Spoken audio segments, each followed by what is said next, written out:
performing some special veterans tributes, give you a little bit of history, and major enjoyment for all of us. So please enjoy and welcome Robert. Thank you, Steve. Good afternoon and happy Veterans Day. Today's Veterans Day. I don't have my watch, I realize. Usually I keep track of time. I tend to talk too much. But, well, maybe it's not here. I might ask you for the time. But what I would like to start with today is, most of what I'm going to play is just my regular classical program, and I play some gospel too, but I want to do something first for Veterans Day. And this is going to be an improvisation. By the way, who in here is a veteran? Anybody? Wow. Well, thank you for your service, and let's all give a big round of applause.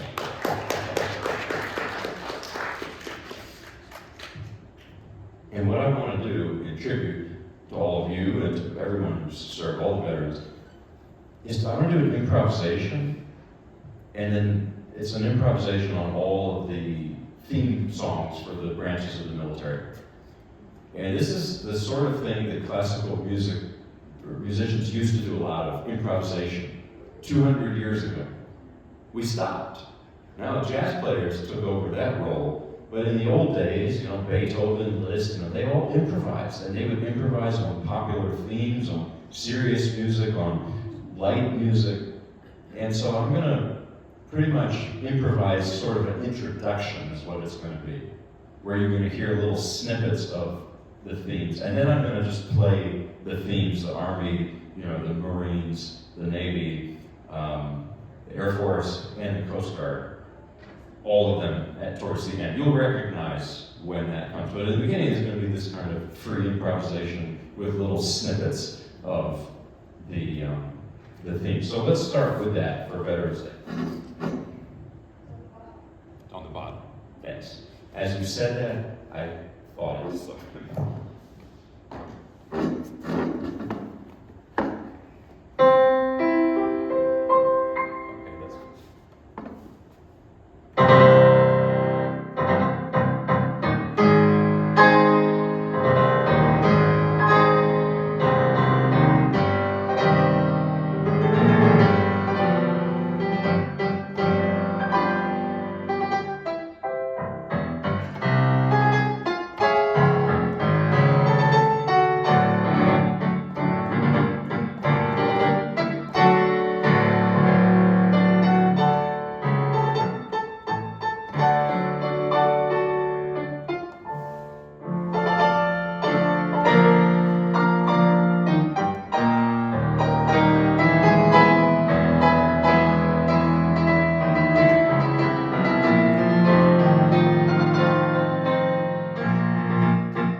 it was, you know, it needed to be. It needs to be. And that's what the themes of the military need to be, you know, strong and prominently played. So now for the classical program, which in some senses can tie in to the themes of Veterans Day. I'll think about how, but the next piece I'm going to play is rather on the quieter side. And this is from an opera by Gluck, who was a Viennese composer in the 1700s. It's from his opera Orpheus and Eurydice, or just Orfeo, which is based on an ancient Greek. Oh, I'm not using the microphone. Sorry. Sometimes there's no microphone, so this is easier. I don't have to shout. So anyway, I'm going to play now the melody from Gluck's opera Orfeo. And the story of Orfeo is, it's an ancient Greek myth, and you've probably heard it, that Eurydice goes to Hades, to the underworld, and Orpheus wants her so badly to come back. So he goes to the underworld, he pleads with Hades, and he's a skilled harp player. He plays an instrument called the lyre, and he charms them so much that Hades says, Eurydice can go back up to earth with you, but if you look back, she'll go right back. If you turn and look back while you're heading up. And unfortunately, at the last moment, they're almost at Earth, back at Earth, and Orpheus looks back and she goes back to the underworld. So it's a very tragic story. But the opera doesn't end that way, because it was written during the age of Enlightenment, the age of Voltaire and Rousseau, by the way, the time in which this country was founded and the ideals on which it was founded. Pretty optimistic ideals, I would say. And the Gluck actually remade the myth, so at the end, Eurydice actually comes back to life, to Earth, and it's a positive, happy end, which I kind of like. It's nice. But this melody has so much despair in it. This is clearly, it's Orpheus missing Eurydice. So this is the melody from that opera. It's not actually sung in the opera, it's instrumental. And there are many different versions for violin, for flute, and then piano solo. The arrangement here is by an Italian composer whose name was Scambati. He's a wonderful arranger and composer. So here is the next piece. Again, it's very different from the military themes I was playing, the different characters.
Thank you. Now I want to play a piece by Mendelssohn, arranged by Liszt. This is a song, a vocal piece, and because I don't sing in German, I'm playing Liszt's arrangement of it.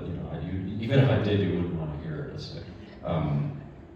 This is called Auf Flügeln des Gesanges, which means on wings of song. It's a beautiful, beautiful melody. And Mendelssohn was, by all accounts, he was a really very good person. And not a lot of classical composers were, but he was. And you can hear it in this. There's this kindness to it. I feel when I play it, I feel like Mendelssohn is talking to us through it, even though he was born in 1809, so long ago. And he didn't live very long. He only lived to be like 38 or something. And like Mozart, he was a child prodigy.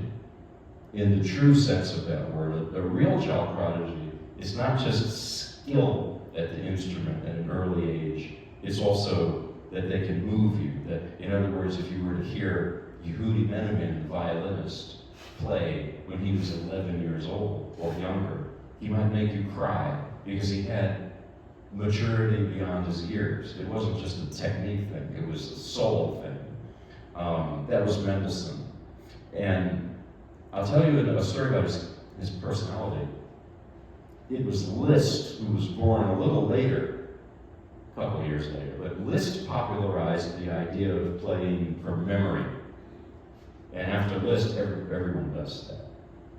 But in Mendelssohn's time, if you were to perform from memory, people thought you were showing off. So Mendelssohn naturally memorized everything he wrote. So you know what he did? He put sheet music for something entirely different from what he was performing in front of him, so people wouldn't think he was putting on airs.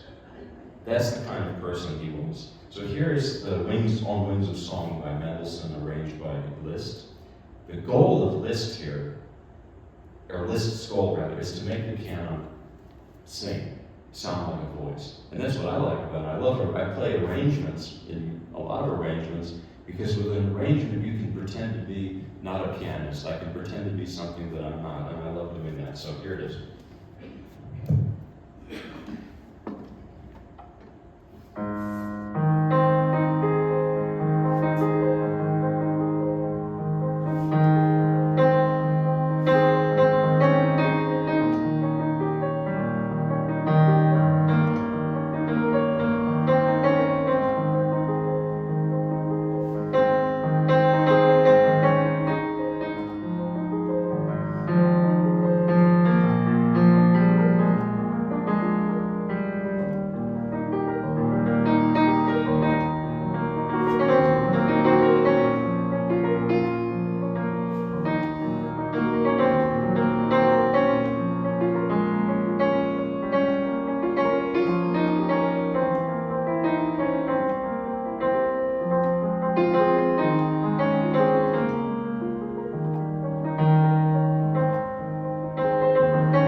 Thank you, and I mentioned that I would tie in these classical pieces to the theme of Veterans Day, and maybe, I don't think it's too far-fetched what I had in mind with these pieces. Well, one is the Gluck.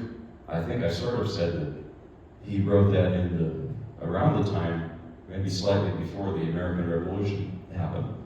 And this was a time in Europe of the Enlightenment era, and the founding fathers of this country were heavily influenced by the thought of people like Voltaire and Rousseau. And so that's the first piece. Mendelssohn, what comes to mind for me is one of the hallmarks of this country's freedom of religion, which Mendelssohn did not really have.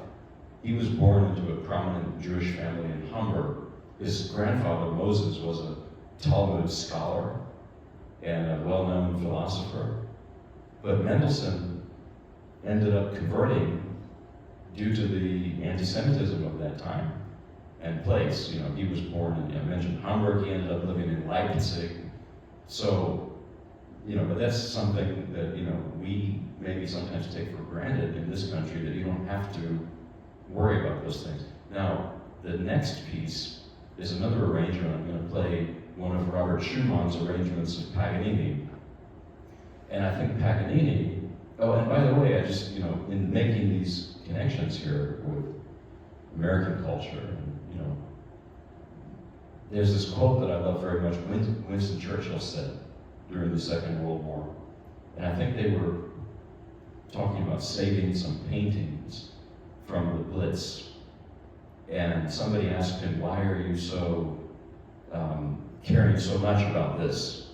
And he said, because the arts, you know, that's the things that we fight for, one of the main things that we're fighting for. That's what we're fighting for in this war, is some of that part of humanity. And I like that way of putting it.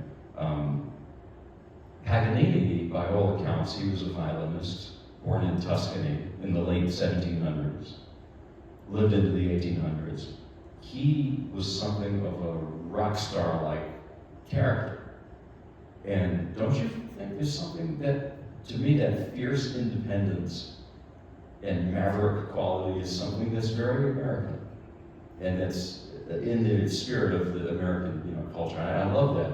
So I always, when I read about Paganini, all I think about are people like Jimi Hendrix or someone like that, because the way he played the violin, the way he conducted even his life, he was just this wild man.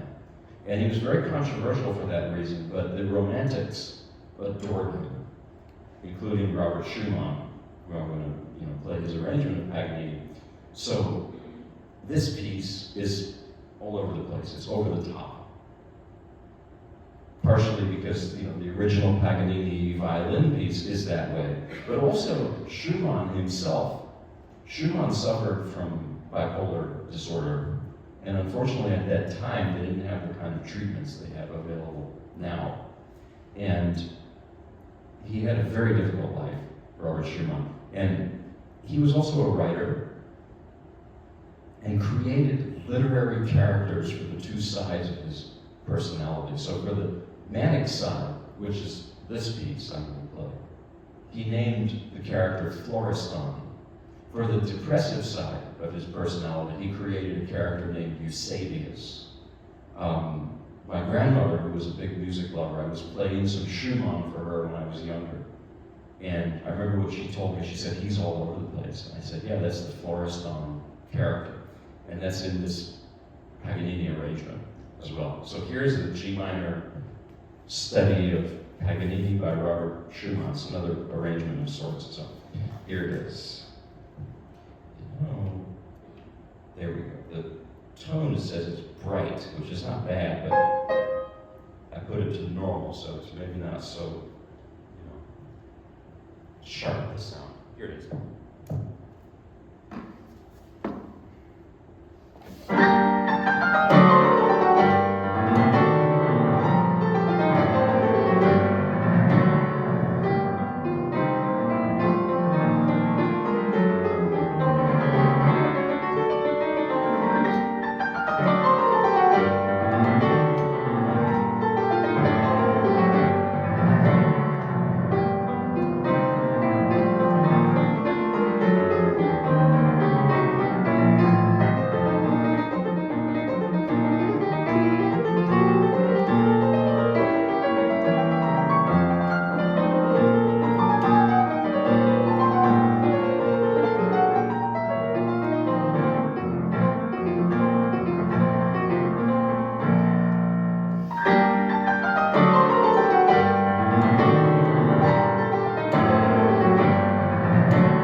slightly longer piece. This will be sort of the main course today.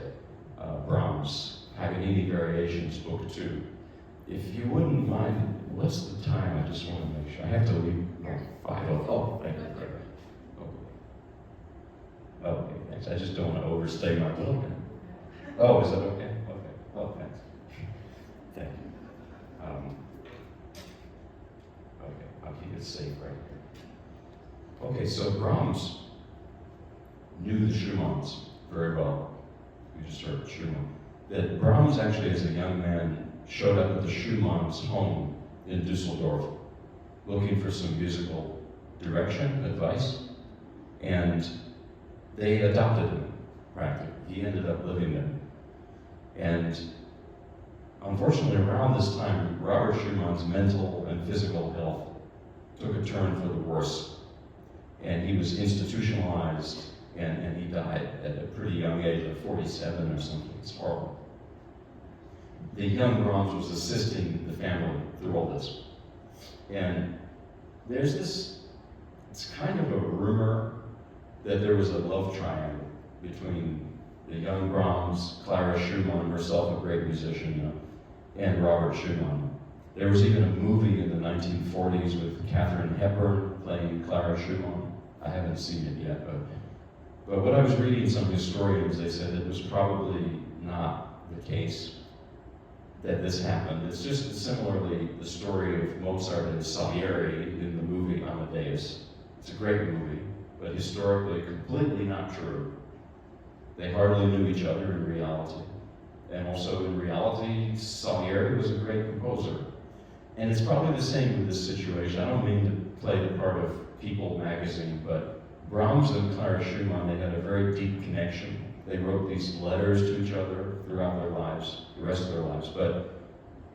And there probably were some unrequited feelings there, but as far as was there I'm not sure.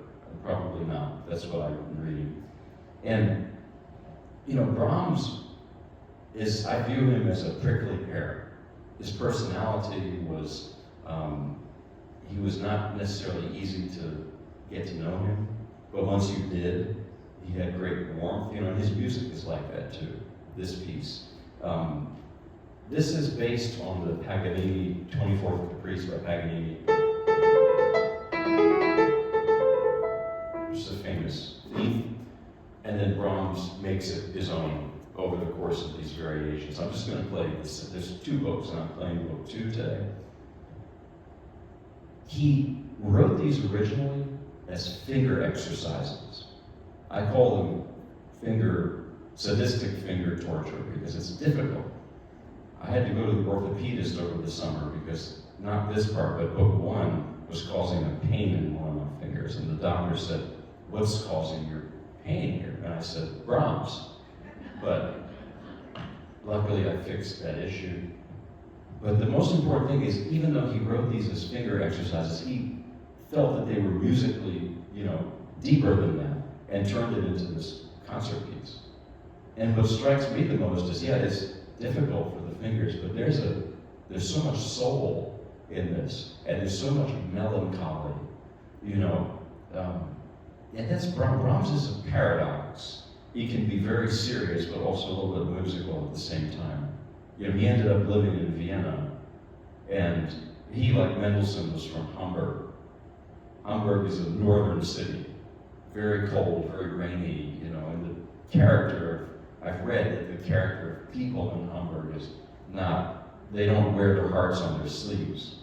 It doesn't mean that the feelings are not inside, they are, but when Brahms lived in Vienna, he picked up a lot of Slavic music. Why did he write the Hungarian dances? So Brahms is a paradox. And finally, I want to say, Brahms, even the way he looked, was a paradox. Try to picture Brahms in your mind. Looks something like Santa Claus, probably. He had this big beard, But the thing is, he couldn't even grow a beard until he was in his 40s. As a young man, he looked just this clean-shaven, angelic-looking guy. So he looks like a different person at those different points in his life. I was driving through South Carolina with my family, and we were at a rest area, and there was a gentleman on a Harley Davidson motorcycle. He looked exactly like Brahms with the beard.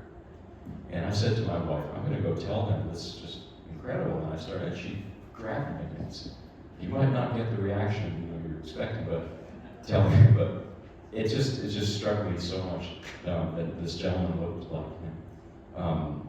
But anyway, here's book 2 of the Brahms Paganini variations. How it ties into American history, I don't exactly know, but I can tell you the year that he wrote it, 1862, 63. He was about 29, 30 years old. And this was, of course, right in the middle of our Civil War, which was a very, horrible, painful war. But, so I just thought about that. I remember when I was younger, when I was in middle school, we went on a school trip to Gettysburg. And I don't know what it was, but I remember CDs, and I brought Brahms' music to listen to in it, because I knew Brahms lived at that time. And it just fit so much with being there. I don't know exactly how to explain it. And that's my connection here with this piece. And so, book 2 of Brahms' Paganini variations. There's a lot of storm and stress in this, but there's also a lot of subtle and soulful and melancholy parts. And really listen for those, because I think those are where the real magic of Brahms lies.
here's a much shorter excerpt of another Paganini piece.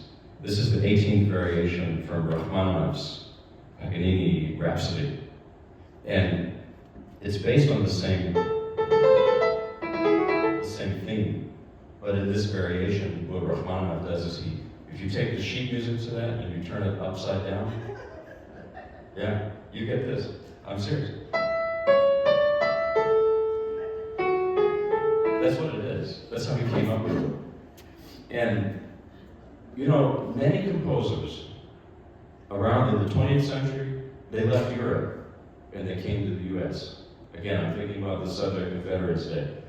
Rachmaninoff left in 1917, he eventually settled in the US, and he never went back. He couldn't go back because of what had happened in the turned into the Soviet Union. And this parallels something that's personal for me. My mother is an immigrant from the Soviet Union. She came in 1980, it's a little bit later than 1917, but still, similarly, she hasn't gone back and doesn't see a way to. And I know for my mother, and I also know for Rachmaninoff, America really, truly is and always was just the land of the free, because it literally was freedom for them to come. I have a story about Rachmaninoff's character. He was a very dour man. He was 6.5 feet tall with a shaved head. Stravinsky said he looked like an escaped convict. He was prone to moodiness. Well, if my mother is an immigrant from the Soviet Union, my father is also an immigrant from southeastern Virginia. It's a little different. And so I'm going to play a little gospel towards the end.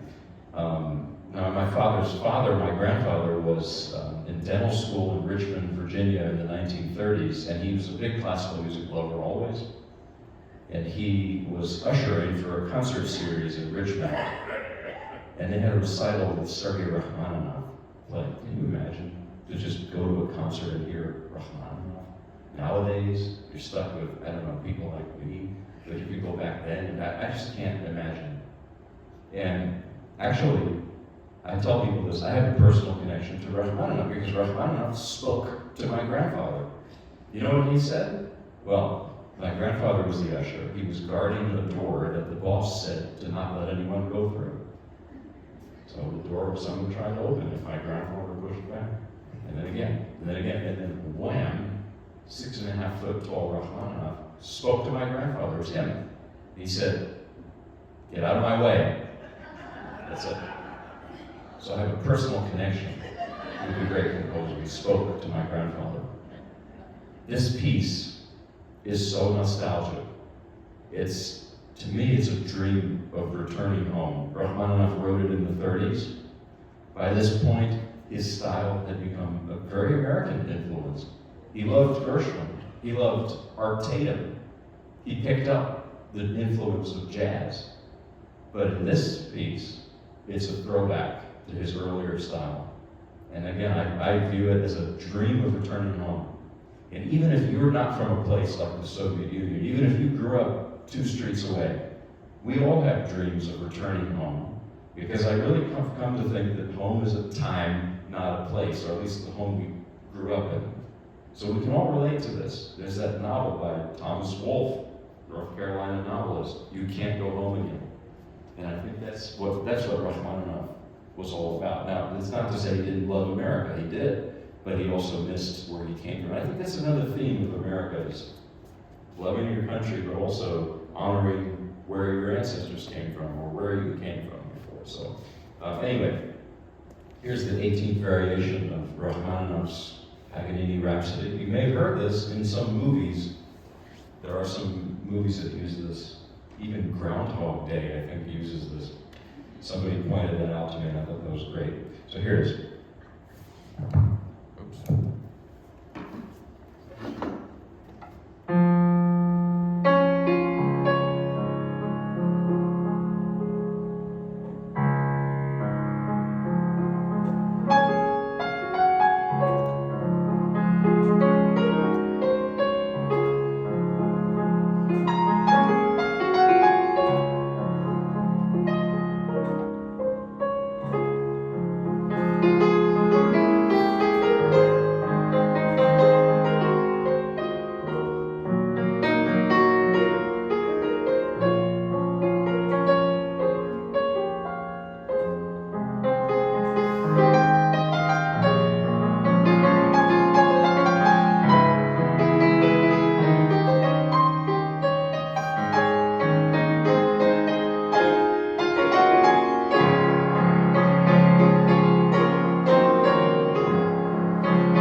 your watch is in good hands. It's doing fine.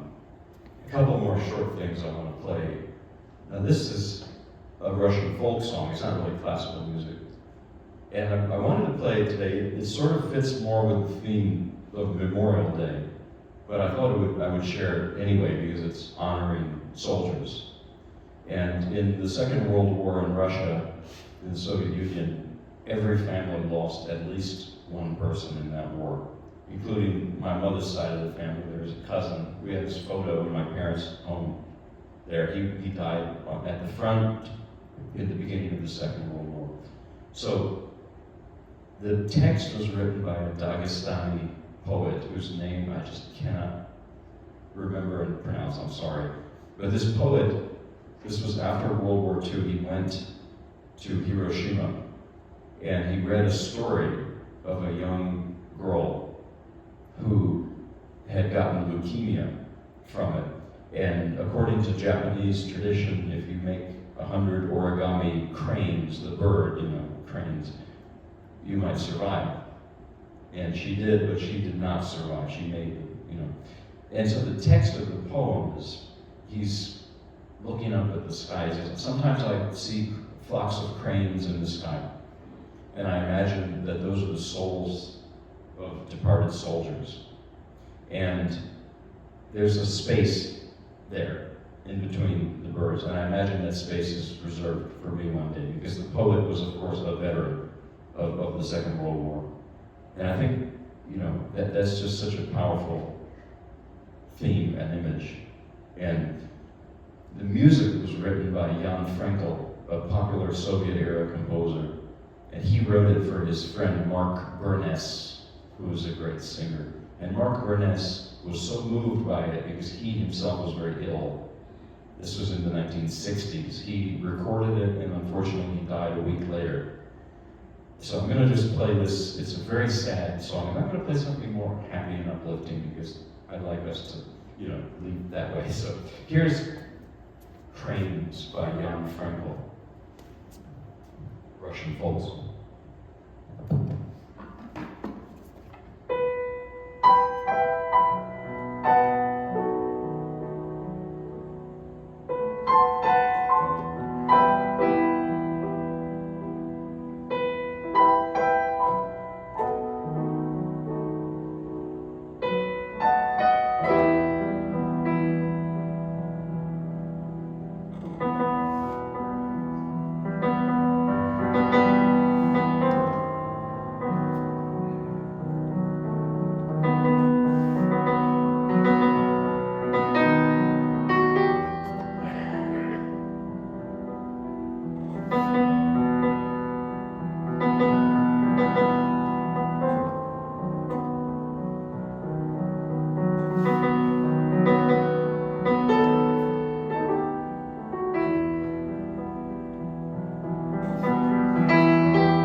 things. I want to close off today with some Southern gospel. You know, I mentioned my mother's an immigrant from the Soviet Union, my father's an immigrant from Southern Virginia. And so he was always, as I was learning classical music, he'd always tell me, when are you going to learn, you know, some real music? This is something that Hank Williams Sr. used to sing a lot. And it's called Lord, Build Me a Cabin in the Corner of Gloryland. It's a long title for a pretty short song. So I'm going to play that, and yeah, I think that we can then call it a day after that. I'll give you your watch back. Actually, I can give it back to you. Thank you for, I don't know where I misplaced mine, but thank you for that. Keeps me, you know, within certain bounds, because otherwise I'll just talk and play forever. That's too much. Okay, Lord, build me a cabin in the corner of Gloryland. And really, thank you all for coming. Thank you, Cindy, for making this possible, and especially thank you to all the veterans who are here, and happy Veterans Day.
All right, well, thank you. Have a wonderful evening. I'll see you later. Thank you. Thank you very much. Thank you. Thanks for